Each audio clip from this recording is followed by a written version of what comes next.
de Frédéric Monet, titulado Retorno a la complejidad y la nueva imagen del ser humano hacia una psicología compleja.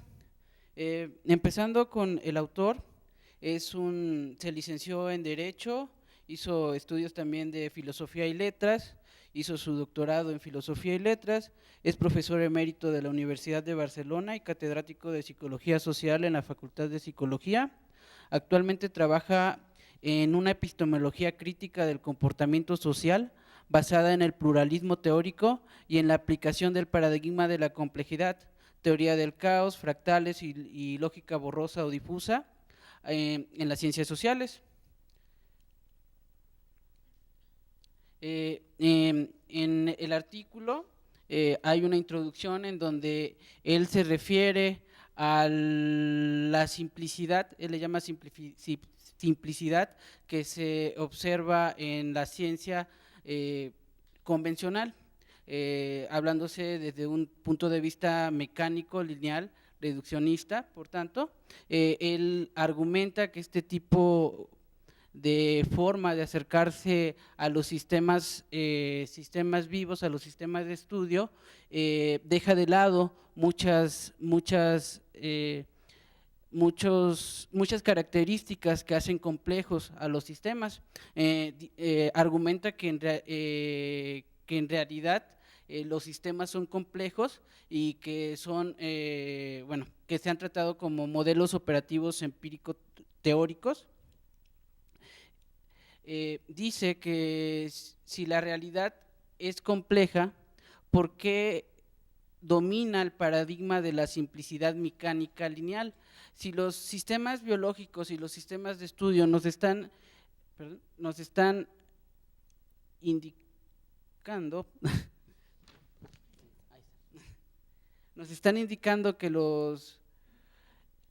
que hay una complejidad innata, una complejidad en estos sistemas, ¿por qué queremos reducirlo a sus partes y no vemos el contexto en el cual están desenvolviéndose y cómo este contexto los va a modificar y el sistema biológico o el sistema de estudio va a modificar también el contexto en el cual se imbuye? Una respuesta que él da a su pregunta es que en realidad lo que estamos buscando son certezas de saber exactamente lo que está pasando en un momento dado, lo que está pasando en nuestro proceso salud-enfermedad, en la situación que estamos viviendo, y así nos alejamos del miedo y de la incertidumbre que muchas veces la decimos como la incertidumbre epistemológica. No sé si quieres agregar algo aquí, Enrique. La siguiente sección es, así como en los textos que vimos anteriormente, principalmente en el de la primera sección, es cómo se ha ido abandonando la complejidad.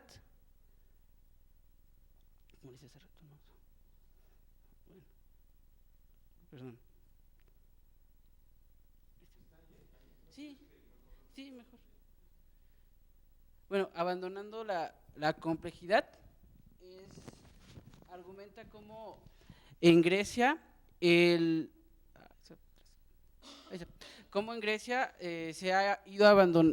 Grecia se ha ido abandonando este saber mítico que nos refería a un conocimiento profundo de la naturaleza. El mito a lo largo del tiempo se ha ido sometiendo a la razón por su ambigüedad. Entonces al tener esa ambigüedad del mito, entonces nos daba una incertidumbre y nos acercaba al miedo que nos aleja, al alejarnos de la certeza.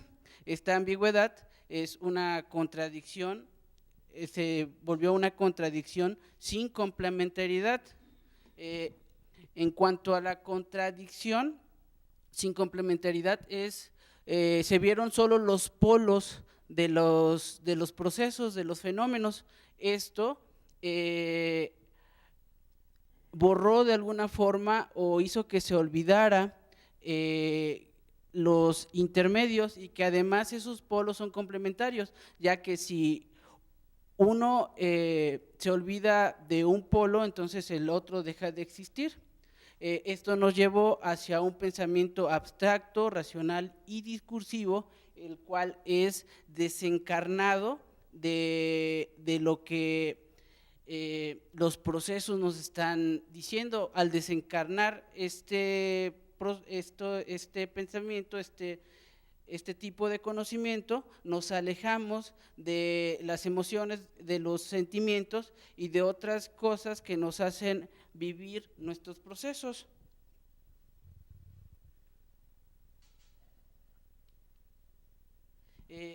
Esto nos lleva a lo que es la simplicidad mecánica y lineal. En este modelo la simplicidad se consolida.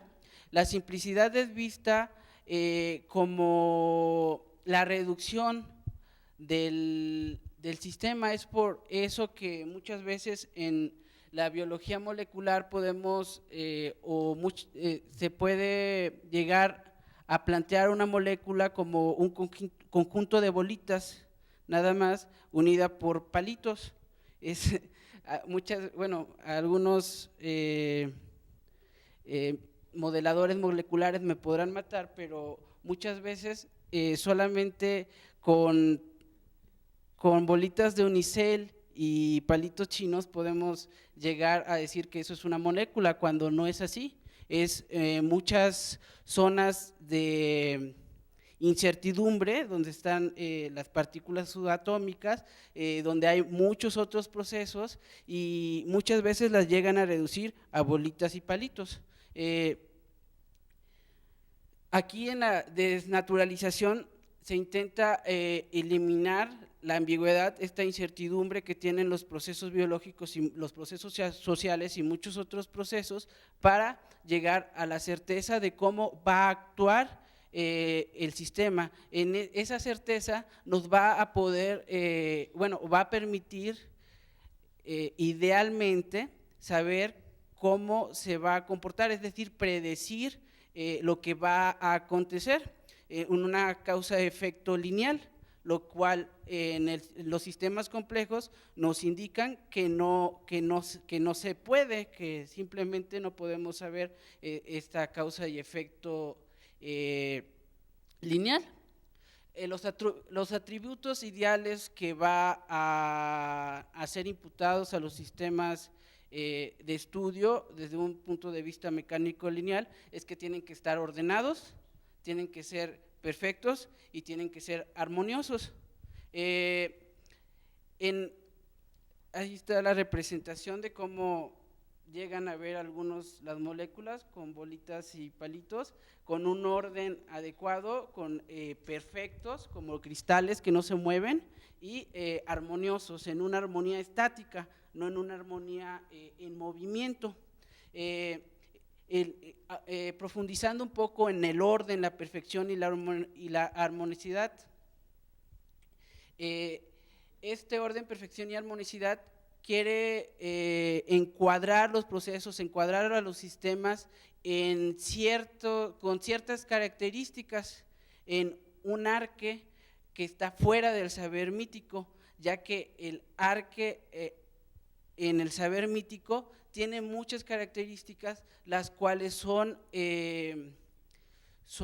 cambiantes de momento a momento. Sí hay una forma fundamental en el saber mítico, pero esa forma fundamental está dada por diversos factores. Los elementos de la realidad física están ordenados por una entidad abstracta, que es el nous. Este nous le da la certeza, le da al modelo el no cambio para que pueda ser predecible, de tal forma que llegan a estándares, llegan a valores comunes para todo, que se dicen comunes para todas las personas, para todos procesos o para ciertos procesos, que al venir algo diferente es un desorden. Aquí viene cómo podemos algunas veces eliminar algunas cifras o eliminar números que parecen insignificantes, que al verlos ya desde el punto de vista del efecto mariposa, entonces no son tan insignificantes, ya que como se menciona en textos anteriores, pues estos números muchas veces pueden llegar a hacer que el clima esté mal dado, que no se acerquen de una manera adecuada a ciertos procesos. Y bueno, estos valores pues vienen representados por números. El número es una entidad totalmente abstracta cuando se elimina todo ese sentido significativo de simbolismo que puede tener un número. Así se aleja de la física, se aleja de lo complejo que tiene la física, va a la armonía de la razón, donde todo es perfecto, donde todo se puede controlar y todo es armonioso, pero desde una armoniosidad, como les ya comenté, estática.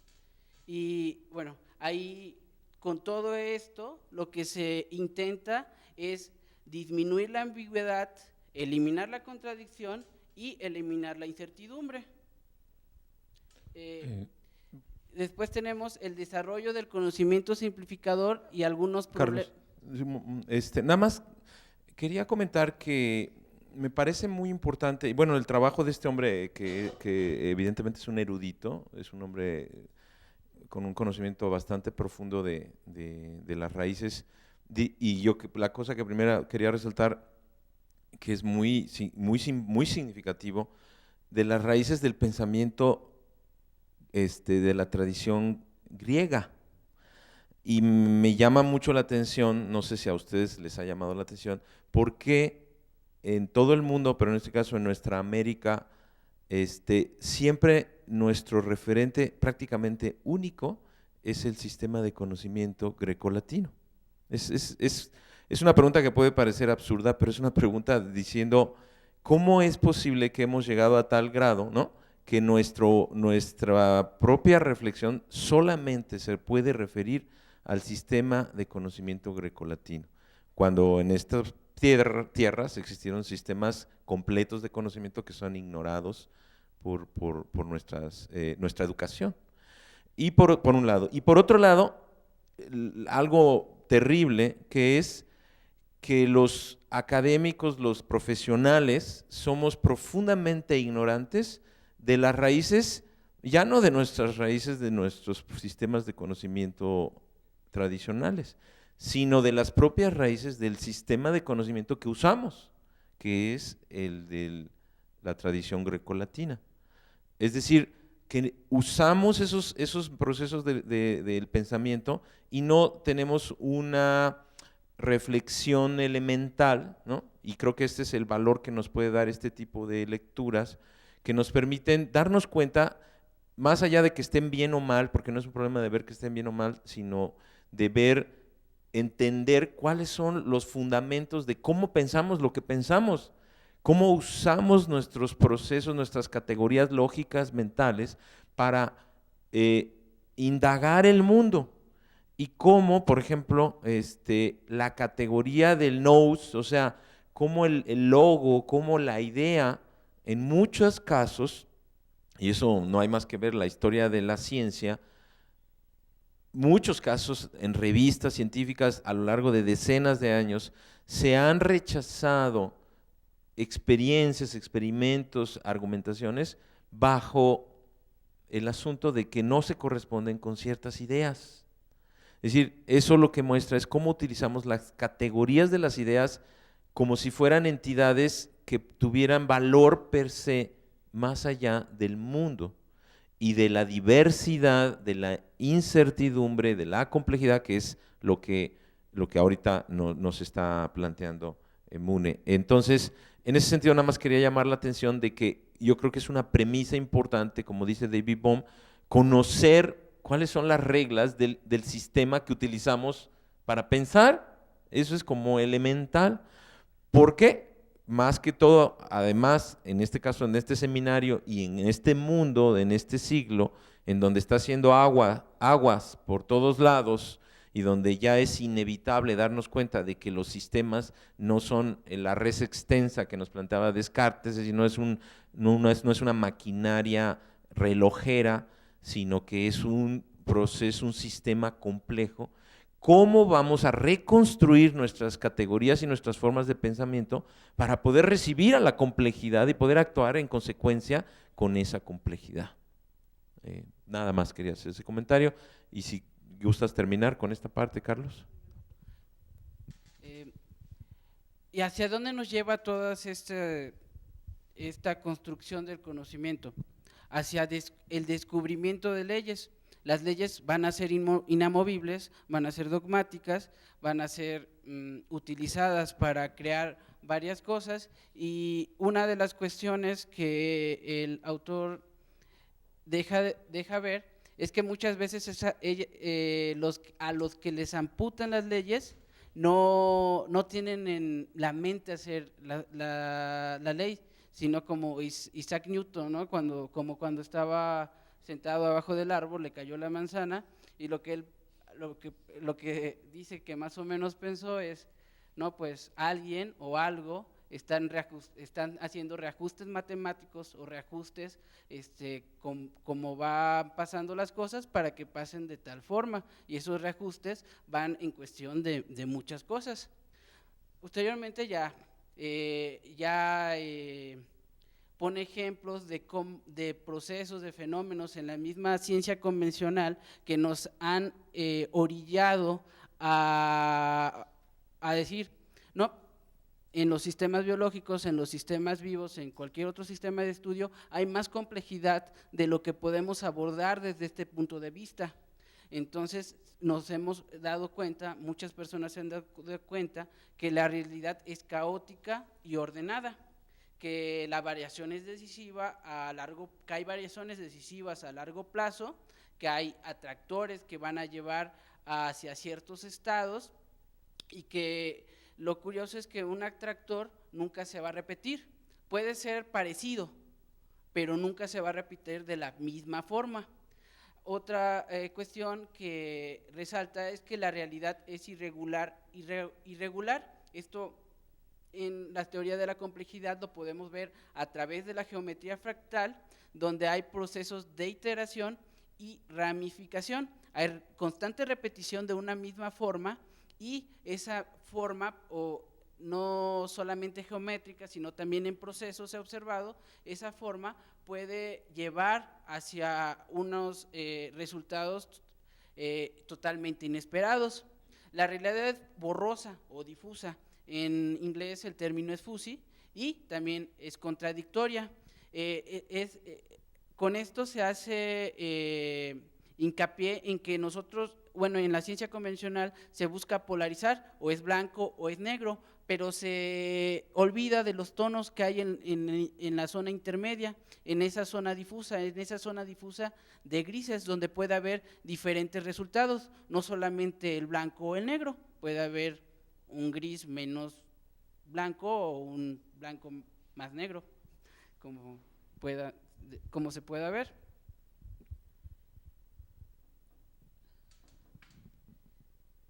Y bueno, ya todo esto lo intenta aterrizar o llevarlo a la práctica en el campo de la psicología. A mi parecer lo ve bastante bien. La persona tiene características complejas, todos los seres humanos tenemos características complejas, y esto nos va a llevar hacia nuestro comportamiento, hacia nuestro humor, nuestros sentimientos, nuestras emociones, etcétera, y esto se puede reflejar no nada más a nivel conductual, sino también a nivel de nuestro equilibrio salud-enfermedad. Aplicando la teoría de atractores, esta se ha ido ocupando observar las pautas de interacción familiar y actitudes, la teoría fractal a la integración sensorial y desastres colectivos. Eso en los desastres colectivos es un ejemplo de cómo un comportamiento dado en diferentes tonos, en diferentes individuos, puede llevar hacia un fenómeno muy grande. Aquí se puede observar mucho el proceso de coherencia, la característica de coherencia en los procesos. Bueno, dice que la conducta no es simple mecánica o lineal, sino que es un proceso complejo, y en esa complejidad solo solo a través de esta complejidad se puede intentar comprender la creatividad, el humor y la intuición. Y bueno, deja abierta a que el proceso de conocimiento, algo muy importante es la duda, preguntarnos a cada momento qué es lo que está sucediendo, qué es lo que puede suceder, y dejarla abierta, como decía Enrique al principio. Se vuelve a lo que es una psique emocional, y no a lo que es una razón intelectual descarnada, que es lo que la psique se estaba convirtiendo. Se sigue al pensar acercando la realidad, ya no pensar acercando la realidad a la perfección maquinal, sino que se busca ya una psique mediadora y conciliadora, que tenemos una identidad porque nunca somos lo mismo, y eso es algo que es desde un punto de vista convencional no se ve. Siempre se tiene que tener la misma identidad porque siempre somos los mismos. No, somos los mismos porque estamos cambiando de instante en instante.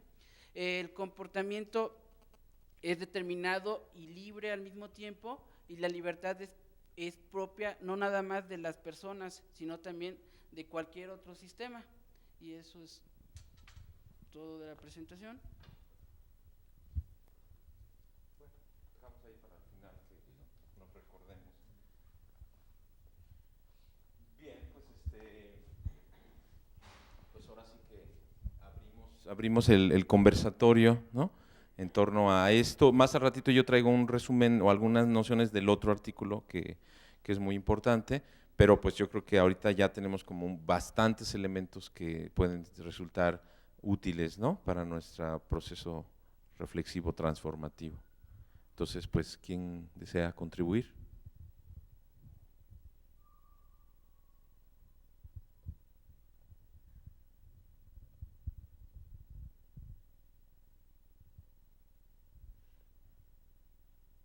De todas maneras, las presentaciones también las estamos subiendo, ¿verdad, Carlos? ¿O no? Bueno, las debemos de subir para que estén a disposición de todos, ¿no?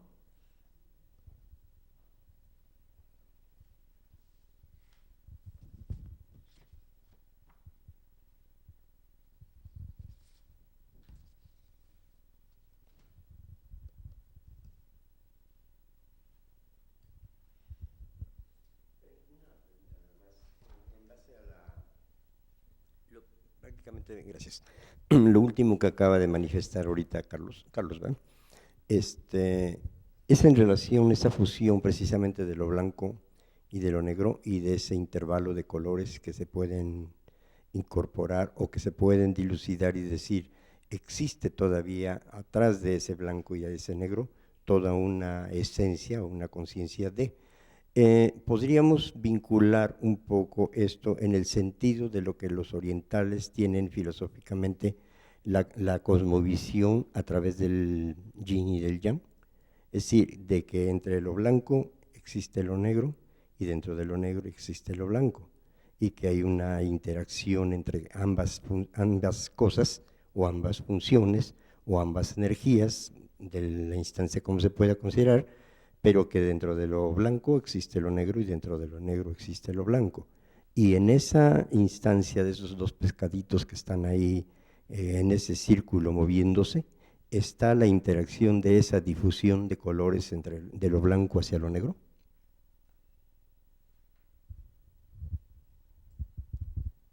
Gracias, muy interesante. Yo tengo cosas que decir al respecto. No sé si alguien guste complementar, enriquecer o plantear algo más. Bueno, yo no escuché bien lo que decía de las personas que siempre tenemos que cada persona tiene una complejidad, ¿no? Y que esa complejidad es lo que nos hace ser lo que somos. Y el rol que jugamos dentro de nuestra sociedad, dentro de nuestra familia, dentro del ámbito en donde nos estamos moviendo. Y con respecto a lo que dice acá el maestro Alejandro, yo creo que tiene mucho que ver ese Tao que mencionan los chinos, y que dentro de ese Tao se divide en dos, como si fuéramos nosotros una sola persona, y esa persona, esa complejidad tiene que ver en ambas direcciones hacia, digamos, hacia esa dualidad. Vamos a llamarlo dualidad para no llamar algo positivo, negativo, salud, enfermedad, etcétera. Pero que al mismo tiempo de que es complementario, es alterno, pero también es relativo. Entonces, nosotros no tendríamos que buscar nuestra complejidad.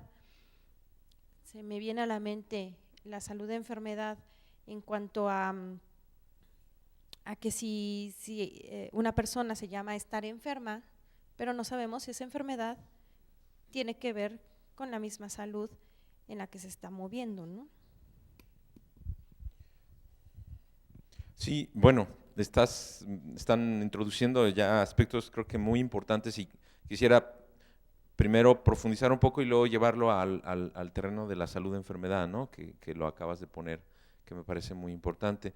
Diría que, no sé si han visto en todas las subculturas del Gran Anáhuac, pero sobre todo en la maya, existe una figura exactamente igual, no exactamente igual, sino exactamente complementaria a la figura del yin y el yang. Está igualmente entramada, está igualmente interpenetrada, y refleja esta dualidad, como bien lo dices, que está reflejada en el Ome Teotl.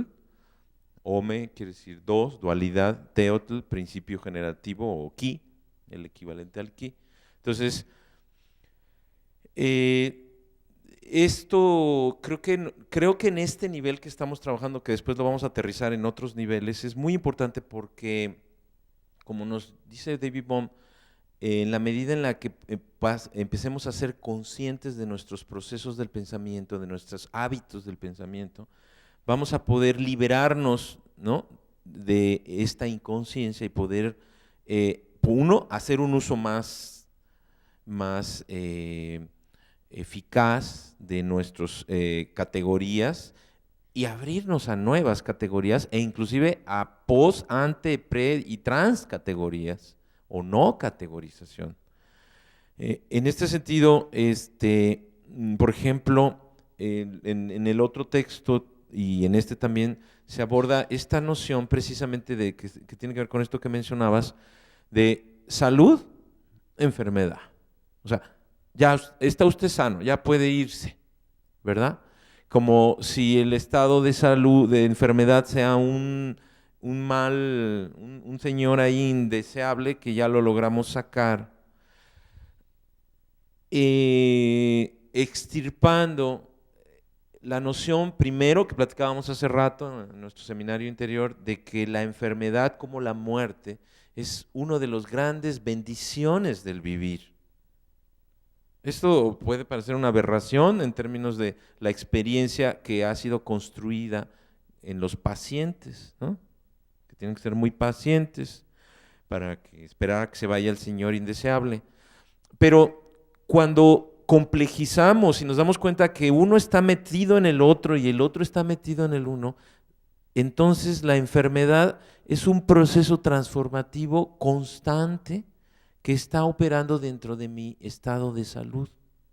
Y por supuesto que dentro del estado de enfermedad está la salud como un proceso constante y potencial de reequilibración.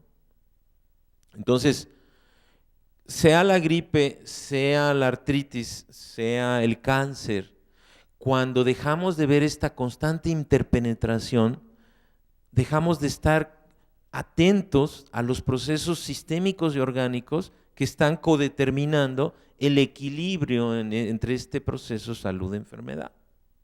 Pero tenemos metido, ahí sí, literalmente en la cabezota, en el cerebro, en nuestro CPU, porque en eso lo hemos convertido, esa manera de percibir nos y los, ¿verdad? Entonces, este es un trabajo muy profundo para poder abrir a esta vieja, nueva, ¿no?, ancestral, posmoderna manera de ver los procesos, que salen de estas dicotomías que no admiten las contradicciones, ¿sí? ¿Cómo? ¿Estoy enfermo o estoy sano? Es como, por ejemplo, aplicas una radioterapia, ¿no?, y haces un conteo.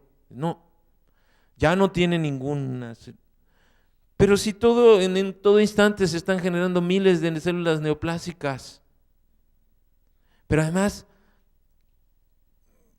¿cómo podemos garantizar que no existe más células neoplásicas de esa línea celular? Yo diría más, ¿y qué importa? Lo que importa es cómo está el sistema inmunológico. Lo que importa es cómo está la apoptosis. Lo que importa es cómo está toda la integridad del proceso. Olvídate ya si la quimioterapia es adecuada o no es adecuada, sino para mí lo importante, y eso en un libro que por ahí debemos de ver en algún momento, que se llama La enfermedad como camino, ¿no? Ya no importa tanto qué medios utilizas para confrontar el desequilibrio salud-enfermedad, sino cuál es la actitud sistémica que estás teniendo ante ese proceso salud-enfermedad. ¿Cuál es finalmente mi responsabilidad en cuidarme, en ese proceso salud-enfermedad? Y por eso necesitamos salirnos de las categorías que nos encierran en estas dicotomías que nos abstraen de los procesos complejos. Aquí hay algo muy interesante también que yo creo que es válido. Bueno,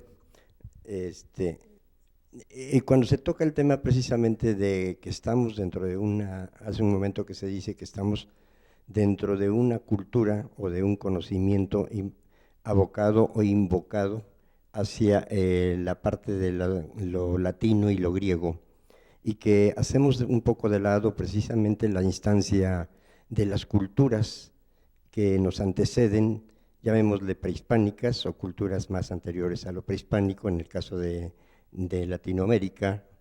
Entonces, en este caso, la enfermedad y la salud concebida por el indígena, que viene con sus raíces prehispánicas o anteriores, utilizan unos conceptos un tanto diferentes a veces de lo que nos marca la medicina europeizada. Es decir, para ellos la enfermedad tiene otro contexto muy diferente al contexto que nosotros, mestizos, latinos o europeos, estamos teniendo. Y creo que aquí entra precisamente la otra convicción de decir, estoy enfermo o estoy pensando que estoy enfermo, y ellos cómo transmutaban precisamente ese conocimiento de decir, esta enfermedad no es producto de mi propia instancia física, es producto de una instancia externa que me lo está ocasionando, y esa enfermedad tiene que salir porque ese otro señor que estabas mencionando tiene que emigrar, porque ese producto llegó externamente, no a mi cuerpo que está físicamente deteriorado, sino que está mentalmente también deteriorado. Y ellos tenían esa concepción un tanto a veces diferente de la concepción europeizada. Gracias.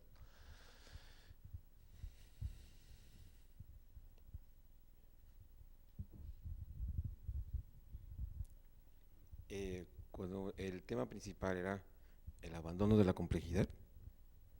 Sí, yo creo que los conceptos de salud se han distorsionado porque los hemos vuelto muy complejos.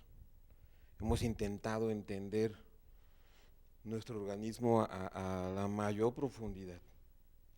Nos hemos metido en una maraña y una telaraña donde no podemos salir de ella. Cuando a lo mejor el entendimiento de nuestro cuerpo sería nada más sentirlo, observarlo y no estar tan complejos. No podemos entrar en el concepto de una gripa y vamos a pensar que la gripa fue por un proceso emocional, que fue por un microorganismo nuevo, que tu sistema no funcionó, infinidad de cosas. Y simplemente el cuerpo se estaba defendiendo.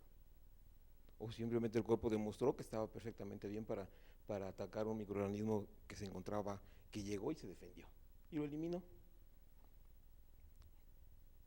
Pero lo bloqueamos, le damos un montón de antibióticos, nos metimos en conceptos de antibióticos y bloqueamos lo simple y sencillo de nuestro cuerpo. De momento, yo siento que el abandonar la complejidad en la salud, ahora ese sería el concepto.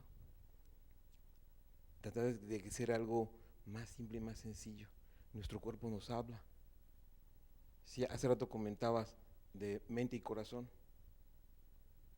Nos olvidamos de nuestro corazón, nos olvidamos de los pensamientos, nos hemos enfrascado en ese programa que tenemos hoy en día. Nuestra mente nos enferma. Entonces, nos estamos volviendo muy complejos. Yo siento que ahí es donde nos hemos atorado, en lo complejos que hemos sido y cómo se nos ha ofrecido todo o cómo lo hemos entendido todo. Gracias.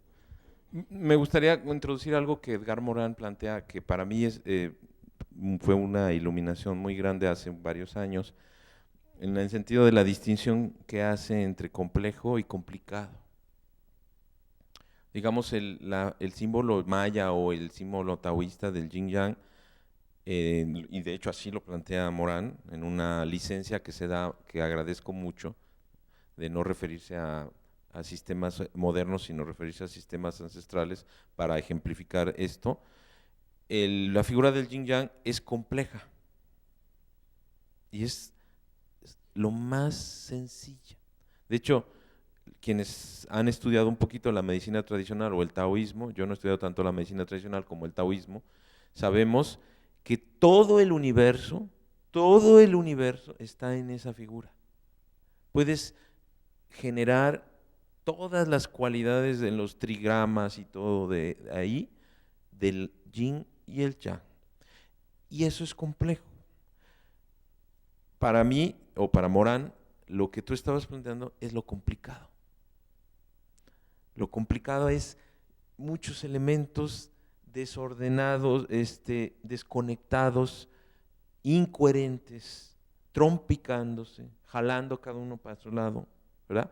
Eso es lo que Morán llama complicado. Entonces, claro que cada quien utiliza sus términos y entonces Morán habla de una dualidad entre complejo y sencillo, que obedecen a la misma manera de estar funcionando en el mundo, y simplificado y complicado. En ese sentido, la simplificación, que este hombre le llama simplicidad, y a mí no me gusta, yo me gusta más hablarle simplificación, ¿verdad? Entonces es cuando precisamente se enredan las cosas, ¿no? Y me parece que tocaste algo para mí muy importante, que es el autoconocimiento. Me parece que ese es para mí, de hecho, en este sentido, después les vamos a platicar un poco del proyecto que estamos echando a andar de círculos de sanación para el aprendizaje, o comentábamos hoy. Para mí, los profesionales de la salud no somos más que acompañantes sumamente poco importantes, y eso es un golpe al ego, porque yo soy muy importante, por eso tengo un doctorado en investigación biomédica básica, o soy un internado en cardiología de 20 años. No, somos los menos importantes. En un proceso, ojalá que los economistas y los politólogos también pudiéramos adoptar esta actitud, bastante mejor funcionaría la sociedad. Pero entonces, de verdad yo llevo como 15 o 20 años trabajando en este proceso, que tú lo dijiste muy hermosamente, pero que requiere de un proceso muy disciplinado de autoconocimiento, de contemplación. ¿Qué como? ¿Cómo se pone duro mi abdomen cuando como lo que como? ¿Qué sucede cuando entra el invierno? ¿Cómo muevo mi mano en el mouse de la computadora? ¿Verdad? ¿Cómo son mis emociones? Y yo estoy completamente convencido, porque lo he experimentado en mí y lo he compartido con mis hijos y con otros, que en esa ventana que se abre está toda la medicina. Toda la medicina. ¿Quién médico va a ser sabio para saber algo de lo que solamente tú eres el único experto? Porque eres el único que has estado contigo toda tu vida. Porque es el único que puede ni siquiera nombrar, porque no hay nada que nombrar, sino tener un entendimiento orgánico para poder observar cuál es el patrón complejo en el que están asentados esos procesos salud-enfermedad. Y parte de eso, yo lo he logrado en parte, es bendecir a la gripa y quedarme los 3 días allí recibiéndola. ¿Pero cuál es la actitud que tenemos? No. Órale, ¿no? Inclusive con la homeopatía, porque por eso yo insisto que no es un asunto nomás de la medicina eurocéntrica. Las medicinas alternativas también se usan para allá rápido, porque no quiero estar en ese proceso sutil y profundo de reflexionar y de recibir cuál es el lenguaje, como dice Thomas Moore, ¿no?, de la enfermedad. O sea, así como digo, qué padre ahí en Carrizal, ¿no? Las aguas termales, ¿no? Entonces sí, eso tiene significado, ¿verdad? Pero no puedo encontrarle ese significado, ¿no?, a la diarrea. Es un lenguaje de la vida y solamente yo lo puedo leer. Entonces, para mí el profesional de la medicina sería una persona que acompaña a la persona en ese viaje de redescubrimiento. Porque además, por eso a mí también no me gusta tanto la herbolaria que te dice, para esto. No, ¿para quién? ¿Cuál es mi relación con el gordolobo? No, tú échame el gordolobo, y si viene de Alemania, mejor. Espérate.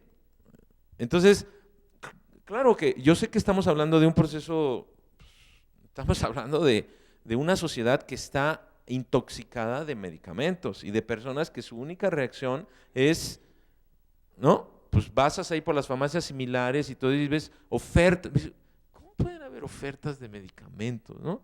Pues porque así vivimos, ¿no?, en una dependencia brutal respecto a los medicamentos.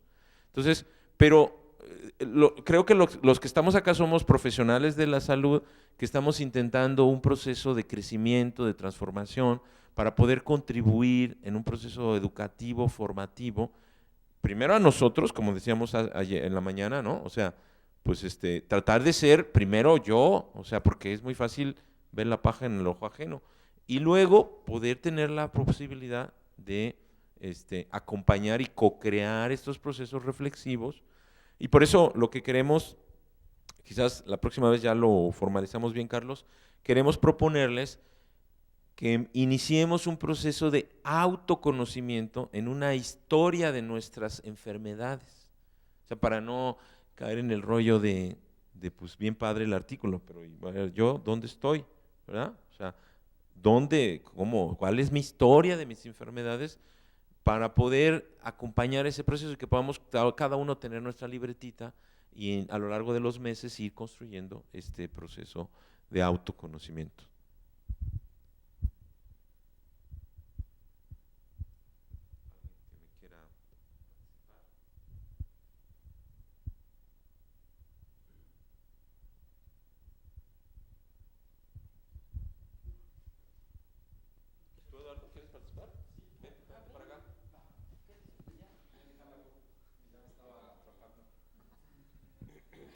Buenas tardes, mi nombre es Eduardo y hace rato, hay gente allá. Ajá. Hace rato, bueno, ahorita escuchaba el comentario del compañero. Yo le digo a Enrique desde siempre y a Carlos desde hace años que me interesa sumarme mucho aquí a este proceso más que como una persona que sabe de salud, enfermedad o de enfermedad salud, como un enfermo más bien, o como un enfermo sano o como un sano enfermo, así me asumo, pero con ganas siempre de aprender de esa salud enfermedad o enfermedad salud que mi cuerpo constantemente está viviendo. Y entonces, escuchaba hace rato lo que decía el compañero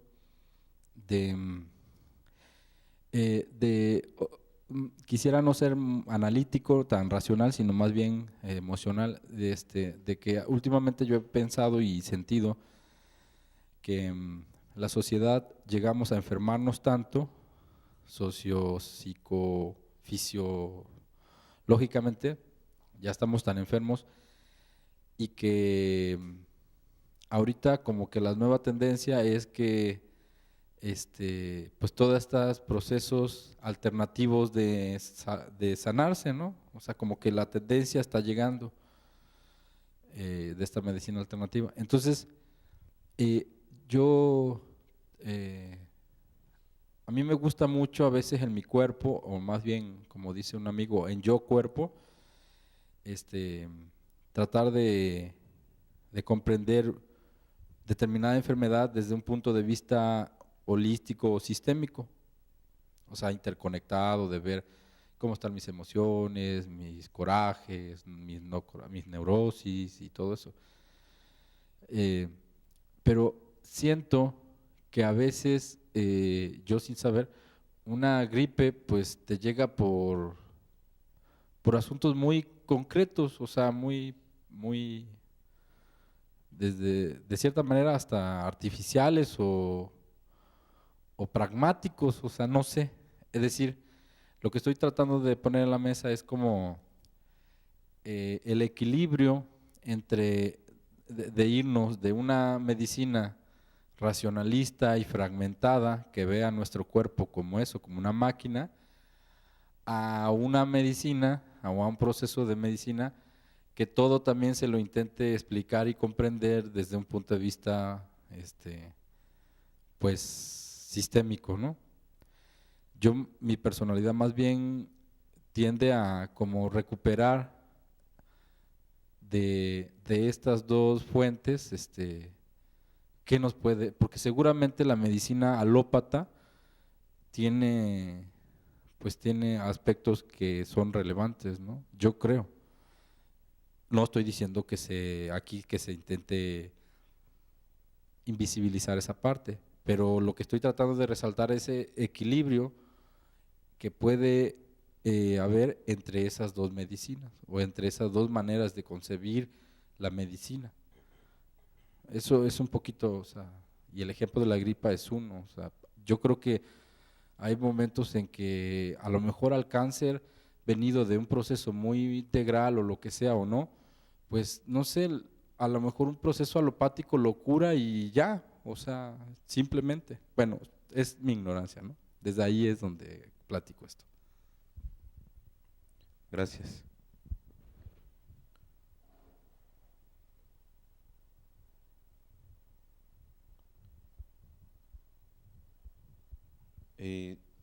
Me gustaría plantear algunos elementos del otro artículo, del artículo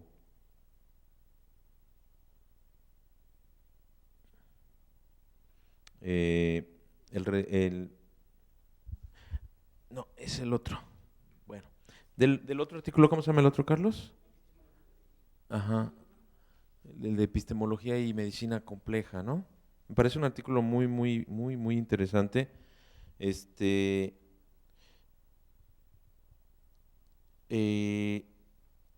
Por ahí él plantea la cuestión de la medicina basada en la evidencia. Inclusive la discusión de si la medicina es una profesión o una ciencia, ¿no? Y esto es algo que tiene cierta relevancia. De cualquier manera, el planteamiento de la medicina basada en la evidencia me parece que es importante tomarlo en cuenta, sobre todo si complejizamos lo que significa la evidencia. Si podemos generar este proceso en donde, respetando la vigilia epistemológica de la complejidad, o sea, no pretendiendo que estamos describiendo la neta, ¿no? De que estamos describiendo hechos, sino que estamos observando patrones, atractores, ¿verdad? Podemos entonces no estar dependiendo de Harvard, ¿verdad? Y de Merck o de X, o inclusive del libro amarillo, ¿no? Del emperador Ming o no sé qué, sino que podemos ir construyendo una serie de saberes, y ese es un poquito el objetivo de este seminario, que a la mediano plazo, después de tener una experiencia muy rica, ojalá que podamos llegar al punto en el que empecemos a hacer los mismos durante un buen tiempo, para que empecemos a construir esa relación, ¿no? Podamos formar una red, ¿no? En la cual podamos empezar a generar este conocimiento médico basado en la evidencia. ¿En qué evidencia? En las evidencias de nuestras experiencias, de nuestra sistematización. Por ahí también han visto la cuestión de Gödel. Este asunto de Gödel es muy importante, nada más por estos monstruos racionalistas, reduccionistas que siempre traemos, en el sentido de entender que Gödel descubre y publica y plantea que aún en un sistema de la aritmética, el sistema más elemental dentro de la matemática, que es la ciencia más pura, más abstracta, no existe un sistema puro, autocontenido, que sea completamente armonioso. O sea, los corolarios, todas las estructuras lógicas que dan soporte a esta parte de las matemáticas muestran incoherencias dentro de ellas, en un sistema puramente abstracto como la matemática. ¿Cuál es la consecuencia del teorema de Gödel? Que es, creo que, muy importante, sobre todo para nuestras maneras mecánicas de actuar, porque más allá de los discursos que nos echamos aquí, pues la realidad actuamos muy mecánicamente. Es como recordar, decir, si ni siquiera en la aritmética hay un sistema que pueda ser puro y autocontenido y coherente totalmente entre él, pues ¿cómo voy a ser en un sistema, como decía Carlos, vivo, ¿no? Que pienso, siento odio, debo al banco, y pues no, es imposible aspirar a que se mueva a través de un sistema de ecuaciones o de reglas lógicas estrictas, ¿no? Es muy importante quedarse con la pregunta de qué significa eso en mi experiencia del vivir. Y dice entonces Briceño: lo viviente posee propiedades esenciales que provienen de su totalidad. Entonces, es algo muy importante. De hecho, David Bohm, todo su trabajo que hizo sobre el diálogo es porque es en una intención. Tiene un libro por ahí que se llama El universo y sus órdenes implicados. Entonces habla de totalidades. Desde las categorías conceptuales del pensamiento individual, no tenemos la más mínima posibilidad de acercarnos a relacionarnos con las totalidades. Necesitamos otras maneras de estar y entender y pensar en el mundo que tienen que ver con el pensamiento participativo, propioceptivo, colectivo, para poder acercarnos a pensar estas totalidades, que es de en donde viven las cualidades esenciales de lo viviente. Entonces, yo ponía aquí, es importante reaprender nuestros hábitos mentales para poder contender en el mundo. Y eso es lo que estamos tratando de hacer acá. Von Forster, que fue uno de los grandes pensadores de los sistemas complejos, de toda esta problemática de la cognición, estableció que los sistemas observadores tienen una cualidad, y es que podemos observar y entender en la medida en que no vemos que no vemos. Es decir, cuando él se puso a estudiar los sistemas que procesan información y que generan conocimiento, y Bateson también lo refleja en el libro de El temor de los ángeles, epistemología de lo sagrado, y a eso es a lo que Bateson llama lo sagrado, que es el misterio. Es decir, cuando tú analizas cibernéticamente los sistemas que procesan información, te das cuenta de que el sistema solamente puede estar procesando información cuando no ve que no ve. O lo voy a poner al revés, cibernéticamente. Cuando sabe que no sabe, se colapsa y ya no puede conocer nada. Entonces, eso está cañón, pero es un trabajo muy profundo. Los sistemas observadores observan en la medida en que no vemos que no vemos. Y eso nos conduce, y eso es lo que sistémicamente Bateson llama lo sagrado. Lo sagrado es esa noción de conexión, engramado del mundo, de tal manera que es imposible meterlo todo en una bolsita y describirlo. Y por eso construye una epistemología de lo sagrado.